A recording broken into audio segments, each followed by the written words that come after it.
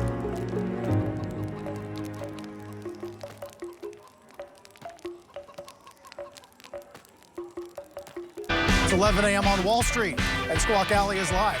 Carl Kintineer, Morgan Brennan, John Ford. Squawk Alley on CNBC.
All right, welcome back to CNBC's Fast Money. It has certainly been a difficult time for many of the media companies, and Disney really getting a double whammy. Let's go right on out of West in Los Angeles to Julia Borsten to talk about some tough more news for Disney and furloughs. I've never seen Uchu so angry. Uchu? Brian, Really? that's what right. happened? Disney is the first of the media giants to announce they will be furloughing workers, and not just at its theme parks, which are currently shut down, but across various divisions at the company. Now, Disney shares are off about 30% so far this year, while Comcast shares are down 18%, AT&T shares down 23%. Now, all three of these media giants are struggling with similar things, including the shuttering of film production and movie theaters, plus the cessation of all live sports right now. But Disney is unique in the weight of its theme parks, which is the business that could be the last to bounce back. The parks division generated over a third of Disney's revenue last year. Now, in contrast, Comcast parks are 5.4% of its annual revenue, and AT&T doesn't have any parks. Plus, it just took out another $5.5 billion loan. Now, while Disney doesn't offer mobile or broadband, those services, which are more in demand right now, were 18% of Comcast's revenue last year and 44% of AT&T's revenue last year. And that doesn't include either of those companies' enterprise businesses. Now, back to Disney's furloughs, which are scheduled to start on April 19th. A source close to the situation tells me that understanding the cash flow limitations that Disney will be facing, senior executives willingly accepted pay cuts, but they were frustrated that those pay cuts did not delay the start of furloughs. Brian, back over to you. You know, Julie, we talked so much about Disney Plus when it came out, had a lot of hype. Obviously, sort of streaming is all the rage because that's kind of what we're doing, and we'll talk about Netflix in a moment. Why isn't Disney Plus getting a little more love here on the investment side? Is it simply because it's a minuscule part of their business? Well, look, Disney Plus is a relatively small part of the business. It is going to be an increasingly important part of the business going forward. So that is a good point. But right now, Disney Plus is in investment mode. They're investing in content, they're investing in marketing, and they're still just rolling it out internationally. They just recently launched in France, having rolled out elsewhere in Europe just late last month. So this is a young business for Disney, and it will take a while for Disney Plus to really get to scale. But Disney Plus is certainly a bright spot. All of these companies focusing on that streaming direct-to-consumer business. Remember, AT&T owns HBO, which will be introducing HBO Max, scheduled to start in May. We'll see how that goes.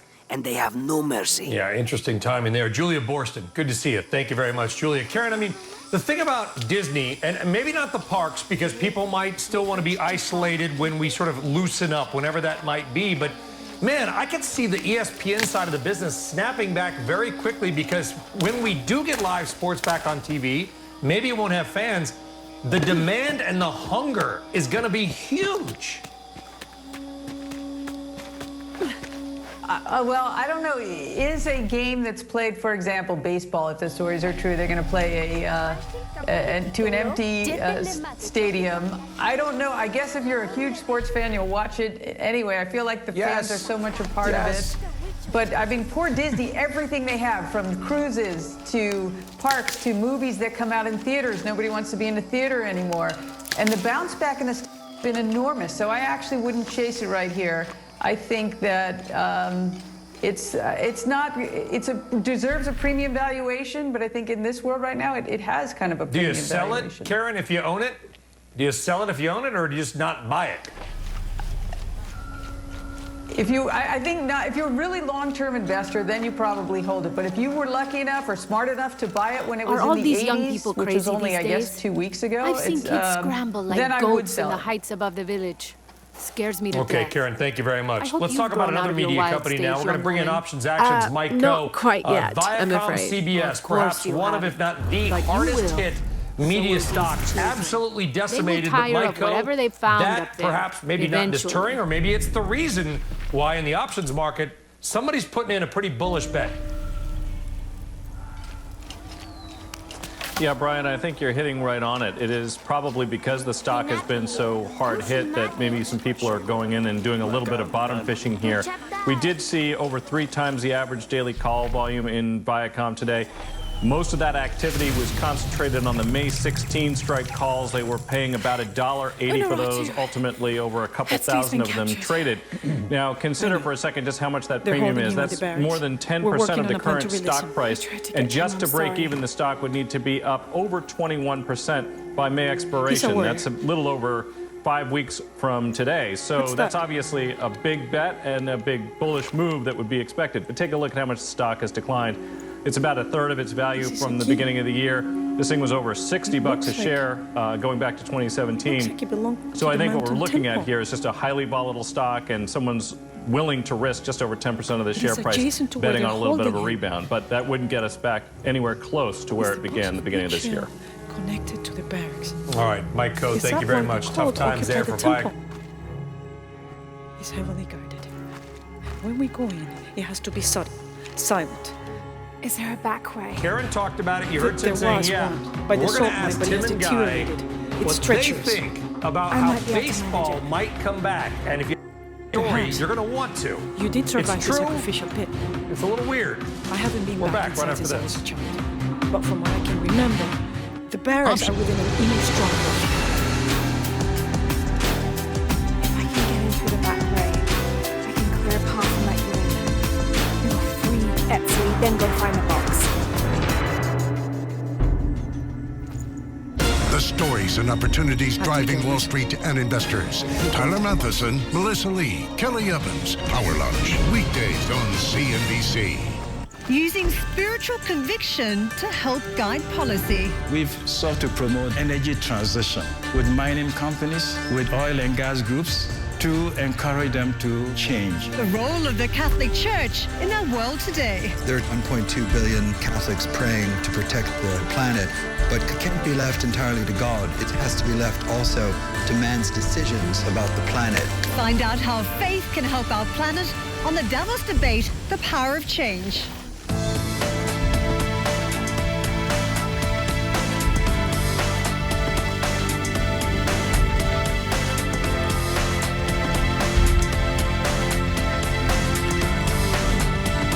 Jonah, I think I'm close to the mine entrance.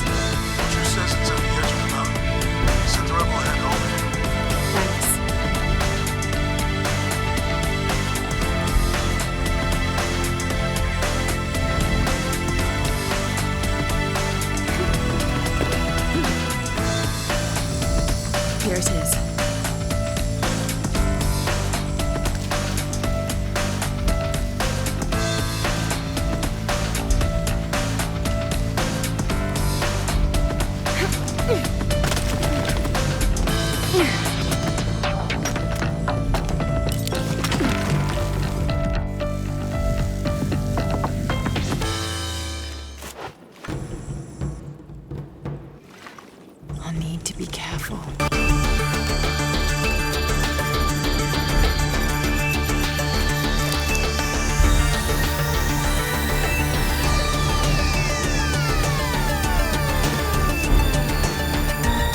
All right, welcome back, loyal viewer. You know that Tim and Guy, they love the sport of baseball. Of course, we're missing all the sports now, but there is some potential hope out there. Guy and Tim, I'm sure you saw the story. The AP and ESPN reporting that Major League Baseball is considering coming back in May, but all the games would be played in Arizona with literally all the games, all the teams in Arizona with no fans. Guy Adami, would you rather see that or wait till baseball can come back sort of in a normal state? No, I think it's important for baseball to come back. I mean, you remember post 9/11, I'm not a Met fan, and I'm going to rail on him in a second, but that Mike Piazza home run at Shea against the Braves, I mean, it meant a lot to a lot of people. But this is great for the Mets. I think this is a huge advantage because playing in front of an empty stadium is what they do in a normal season. So they should really stand very well in that environment. Tim, he's taking a little bit of dig at the Mets, but what do you make of the plan? Would you like to see it? Come on. Yeah. By the way, Arizona, also 2001, one of the great World Series of all times. That was also important for the country after 9/11, and unfortunately didn't work out for the Yankees. I actually was rooting for my New York team because that's how I roll.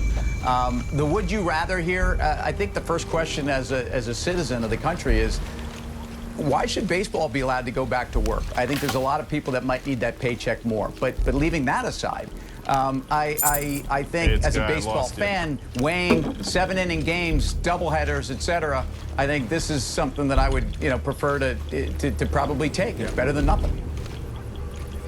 Yeah, something. Hey, by the way, as a San Diego Chargers football fan, my team has no home games, and hasn't for 2 years. So, guys, we had to talk about that. Have a little fun in some tough times. Let's do final trades now. Tim, why don't you kick it off? Yeah, I just think Disney is one of those companies that we talk about as not only a great American company, but one of those companies that you want to buy when there's a lot of uncertainty, because this is a place where you want to own it, despite the theme parks and what's going on with their ad business. Buy Disney here, you'll be happy in the medium term, not the long term. Karen? Yeah, I don't think the route in credit is over, so my trade's short HYG.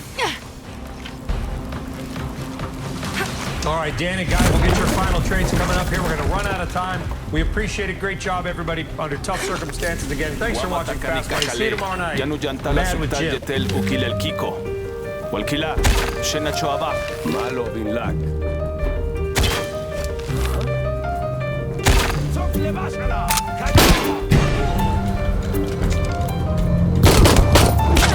In 2019, Procter & Gamble spent $11.1 billion on advertising, marketing and promotions, making it the world's biggest spender. But whilst the grand total went up, advertising spend went down. So what's going on at P&G?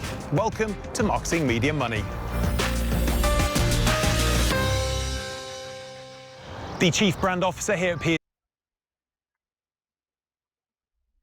To a lot of people, but this is great for the Mets. I think this is a huge advantage because playing in front of an empty stadium is what they do in a normal season. So they should really stand to do very well in that environment.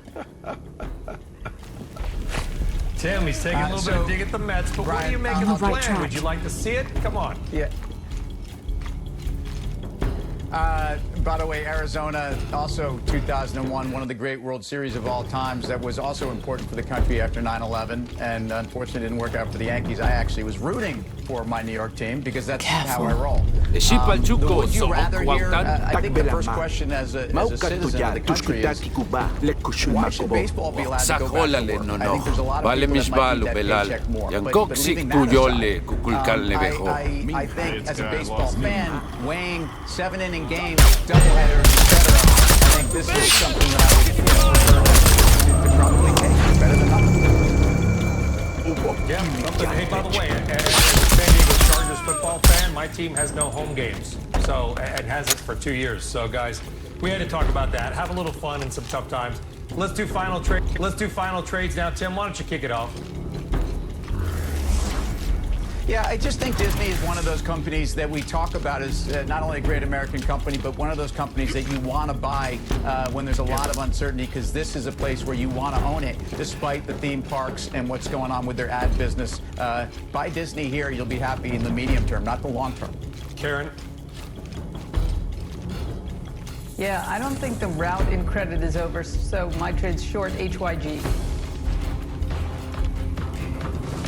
All right, Dan and Guy, we'll get your final trades coming up here. We're going to run out of time. We appreciate it. Great job, everybody, under tough circumstances. Again, thanks for watching Fast Money. See you tomorrow night. Mad with Jim starts right now. My mission is simple, to make you money. I'm here to level the playing looks field like the right for all place. investors. There's always a bull market somewhere, and I promise to help you find it. Mad Money starts now.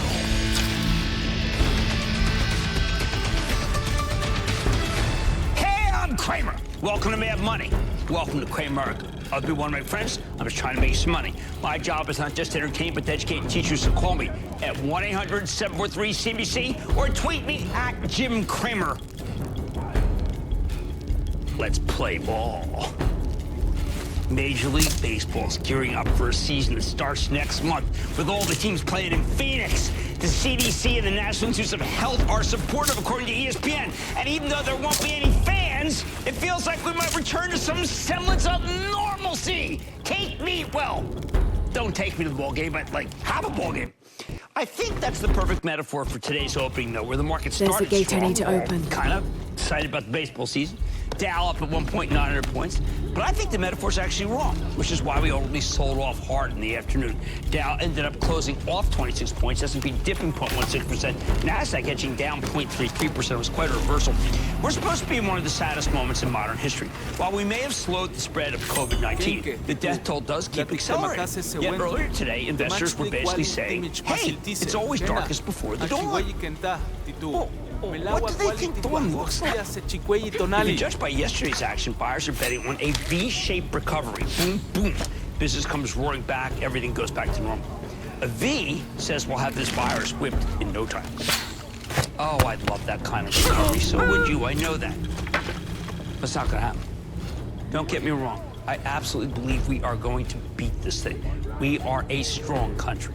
I have never for a moment doubted that our scientists will ultimately come up with a way to treat, if not eradicate this disease. Eradicate it must be. I started warning you about the coronavirus early and often, but I was here, wondered if society would collapse. Oh, by the way, I haven't bought a home in the pandemic islands. It's a secret There's the gate I need to open. Where the rich, well, really rich hedge fund managers, they're all hunkering down. Don't bother Googling it. You won't find pandemic islands. It's actually something that I think that my partner, David Faber, spotted from above. However, V is what justifies yesterday's wave and today's vicious panicky uplift before the collapse. And as much as I do love Churchill, I do not believe in the V's when it comes to this recovery. Why not? Three problems. First, we still don't have an effective way to treat COVID-19. Can't get back to normal without a treatment or a vaccine. Gotta have one.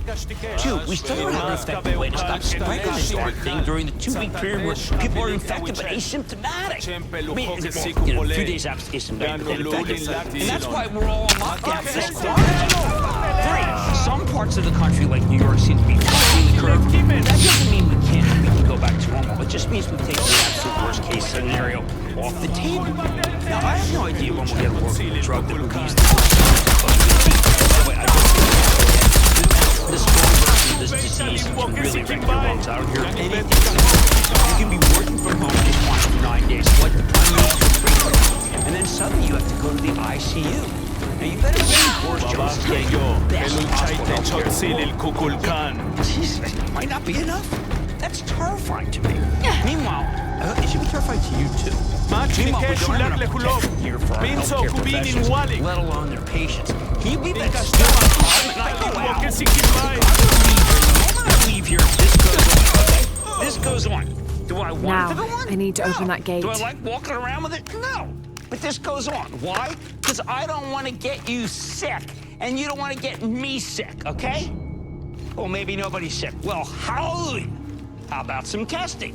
We're hearing mixed things. Turns out the rapid test may not catch everyone who's sick. Have you heard that one? I did a lot of work on this today, especially if they're newly infected.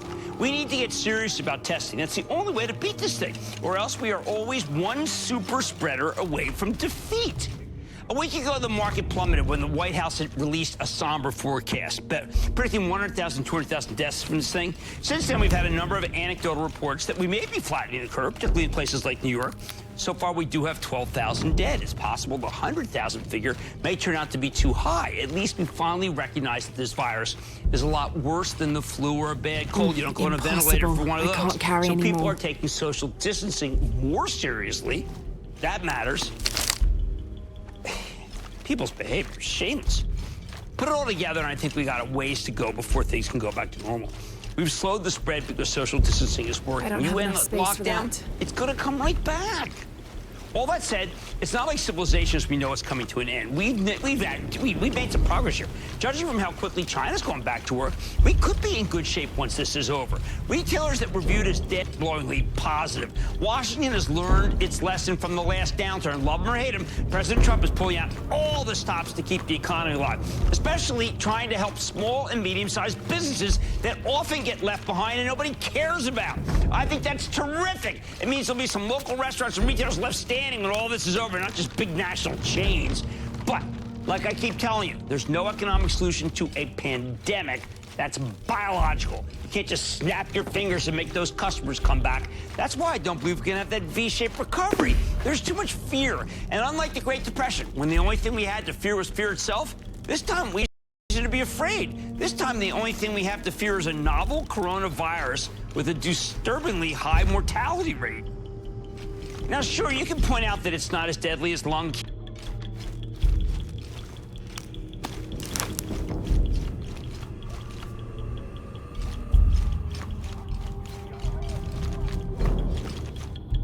All full up. Can't carry anymore.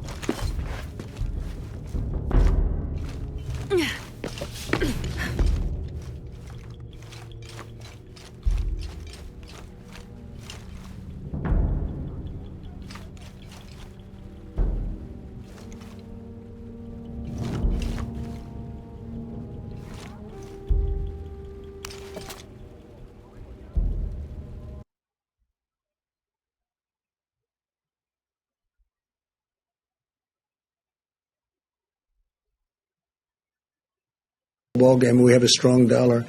Other currencies are going down, way, way down in some cases. You look at other countries, I won't mention them, but other countries are going down 22%, 25%, 28%, and it's very hard for them. That makes it much more difficult. With us, our currency is relatively now stronger than it ever was, or it was over the last few years relative to other countries. It's always relative to other countries, but our currency is very strong. So therefore, people want to invest. If we do a bond issue to do infrastructure, everybody wants a piece of that issue, even at zero interest. Yeah, please. Did you see these memos that reportedly Peter Navarro wrote back in January? When did you see them, and how does these memos sort of square with what you've often said that nobody could have predicted this? It sounds like he was predicting. I didn't see him, but I heard he wrote some memos talking about pandemic. I didn't see him. I didn't look for him either. But that was about the same time as I felt that we should do it. That was about the same time that I closed it down. I asked him about it just a little while ago because I read something about a memo. I said, "Did you do a memo?" I didn't see it. I didn't ask him to show it to me. He said, "Yes, I talked about the possibility of a pandemic." Nobody said it's going to happen, but there is a possibility. There always has been a possibility, but people wouldn't talk about it. But it was right about the time that I closed it down.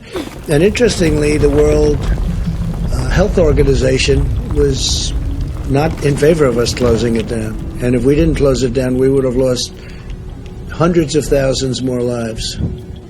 So we did a good thing. Yeah.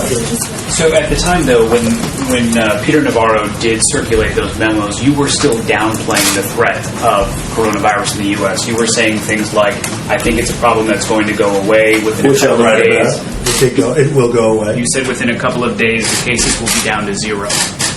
Well, the cases really didn't build up for a while, but you have to understand, I'm a cheerleader for this country. I don't want to create havoc and shock and everything else, but ultimately, when I was saying that, I'm also closing it down. I obviously was concerned about it because I closed down our country to China, which was heavily infected. I then closed it down to Europe. That's a big move, closing it down from China and then closing it down from Europe and then ultimately closing it down to the UK. So, and it was right about that time.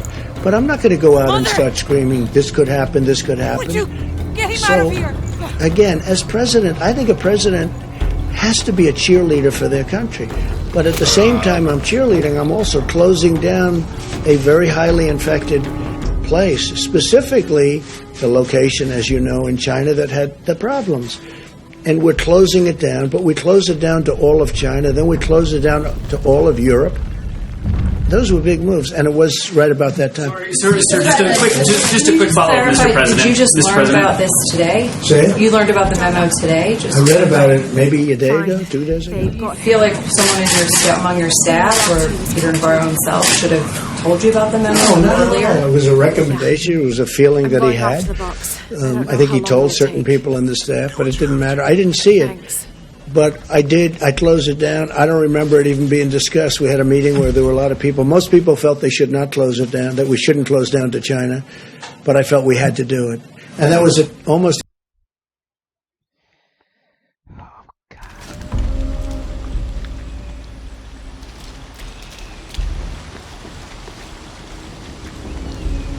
The eye of the serpent. That's it.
I don't have enough space for that.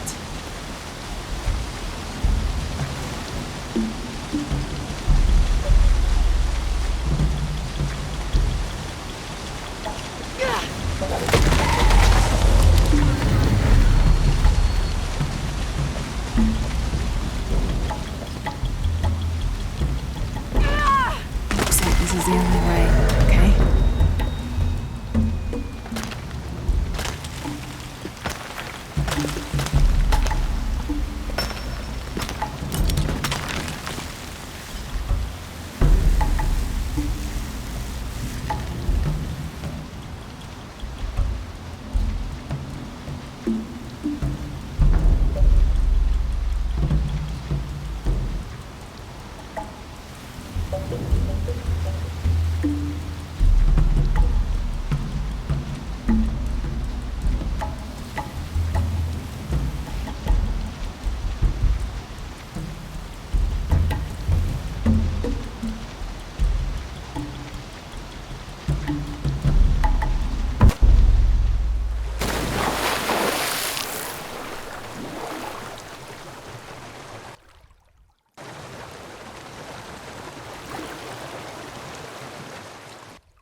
Looks like there's a temple down there.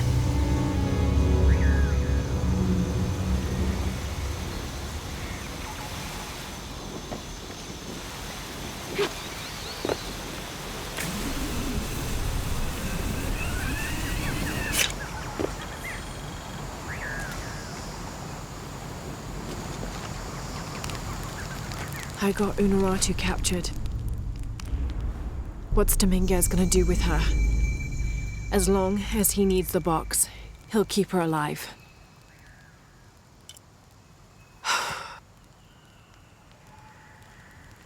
I hope.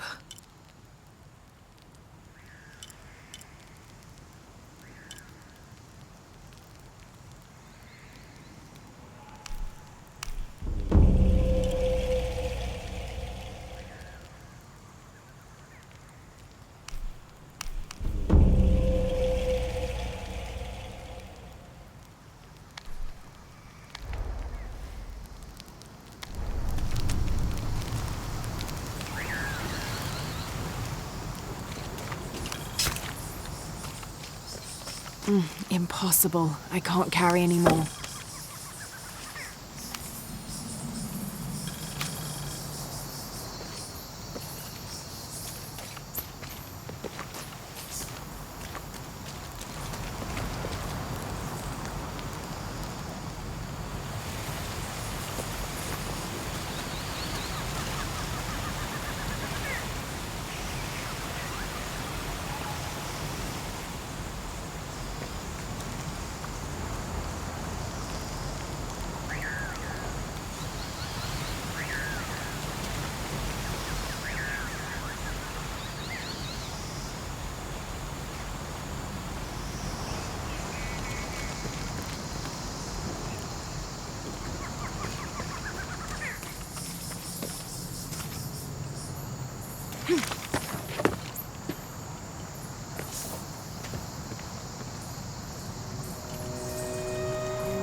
Who made these things?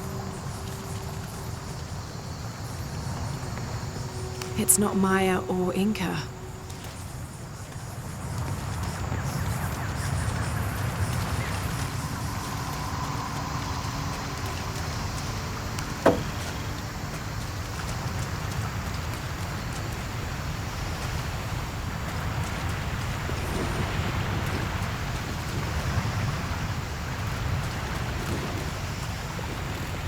It's high, but I could dive.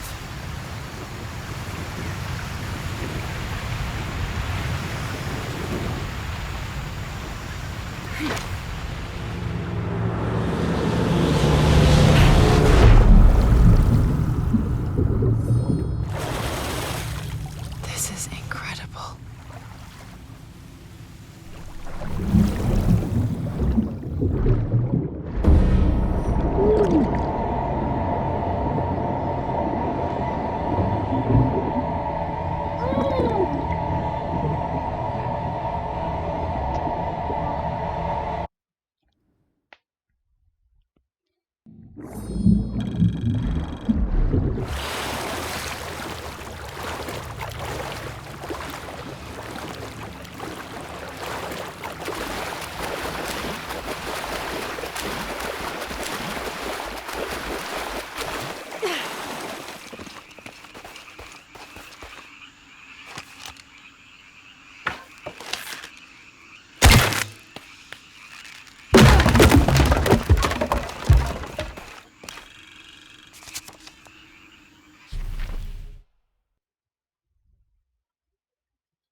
Up there.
It's just a noise.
These must be the Trinity soldiers who went missing.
Time to move.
Right, what now?